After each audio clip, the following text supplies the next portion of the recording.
yard outside your window looks empty. But it isn't. A few feet above the grass, a predator is moving through the dark. It has found the mouse beneath the leaf litter. It has already begun its dive. And the most remarkable thing about this hunt is not how it ends. It's that it happens in complete silence. The mouse never hears it coming, and neither do you. Tonight, we're going to find out who that hunter is, how it disappears into the dark, and why, even when an owl is hunting just outside your window, you almost never know it's there. You probably have an owl, maybe more than one. Across North America, 3 species have quietly moved in alongside us. The first is the great horned owl, the heavyweight of the backyard, a powerful bird with a wingspan that can approach 5 feet. It has the most varied diet of any North American bird of prey, everything from mice and scorpions to rabbits, skunks, and even other birds of prey. It's perfectly at home in wooded parks, in suburbs, and in cities. The second is the barred owl, the one whose call sounds like a question: who cooks for you? It hunts squirrels, mice, voles, rabbits, frogs, and it's turning up in more and more suburban woodlots. And the third is the smallest, the eastern screech owl. It's barely bigger than a soda can, and it eats almost anything: small mammals, small birds, insects, earthworms, even frogs and crayfish. Here's the strange part. Screech owls often do better in the suburbs than out in the countryside. Our neighborhoods offer them more prey, milder winters, and fewer predators. You could walk past one in daylight, 10 feet away, and never see it. So how does a bird this size strike without a sound? The answer is written into its feathers. Look at the front edge of an owl's wing. It isn't smooth. It's lined with tiny comb-like teeth, a row of stiff little serrations. When most birds fly, air rushing over the wing rolls into large, turbulent swirls, and those swirls make noise, that familiar whoosh of a pigeon taking off. The owl's comb breaks that turbulence apart into many small, quiet eddies before it can ever become a sound. Then 2 more features finish the job. The top of each feather is covered in a soft, velvety surface, and the trailing edge, the back of the wing, dissolves into a delicate fringe. Together they soak up and smooth away whatever sound is left. The result is a kind of acoustic invisibility.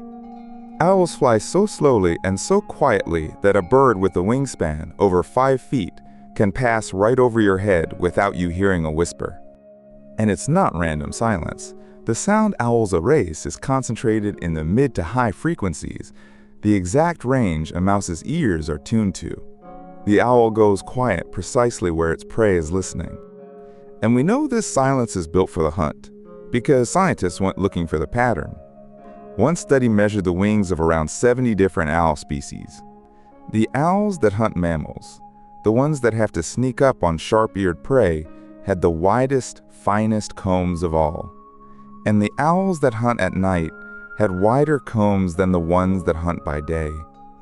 The deeper into darkness a species lives, the more carefully tuned its feathers become. Scientists still debate why this silence evolved. One idea is stealth, keeping prey from hearing the attack. The other is subtler. The owl may need silence to hear its own hunt. Because, for an owl, the real weapon isn't the wing, it's the ears. That flat, round face isn't just a face, it's an instrument. The ring of stiff feathers around an owl's eyes forms what's called a facial disc, and it works like a satellite dish. It catches faint sounds and funnels them inward toward the ears, hidden at the edges. In experiments, when researchers disturbed those feathers, the owl's hearing collapsed, both its range and its ability to tell where a sound was coming from. And it is listening for almost nothing at all. From a fence post or a low branch, an owl can pick out the faint rustle of a vole moving under dead grass, or the muffled scratch of a mouse beneath a layer of snow. To the owl, the night is not silent. It is full of tiny, betraying sounds, and its entire face is shaped to gather them. And in some owls, the trick goes further. Take the barn owl, the pale, heart-faced specialist of open country. Its two ears aren't level. One sits a little higher and points down. The other sits lower and points up. That tiny mismatch is the secret. A sound from the left reaches the left ear a fraction of a second sooner. That tells the owl the direction. And a sound from below is slightly louder in the lower ear that tells it the height. With both, the owl builds a complete three-dimensional map of a sound in the dark. In classic experiments, barn owls were able to strike prey in total, absolute darkness, guided by hearing alone. Now, a fair and important note. This extreme lopsided hearing belongs to specialists like the barn owl. Your great horned owl and your screech owl have ears set more evenly, and they lean more on those huge, light-gathering eyes. But every one of them carries that dish-shaped face, and every one of them hears a world we can't. Which brings us to those eyes. An owl's eyes are enormous, and they're not really balls at all. They're long tubes, packed with light-gathering cells and locked rigidly into the skull.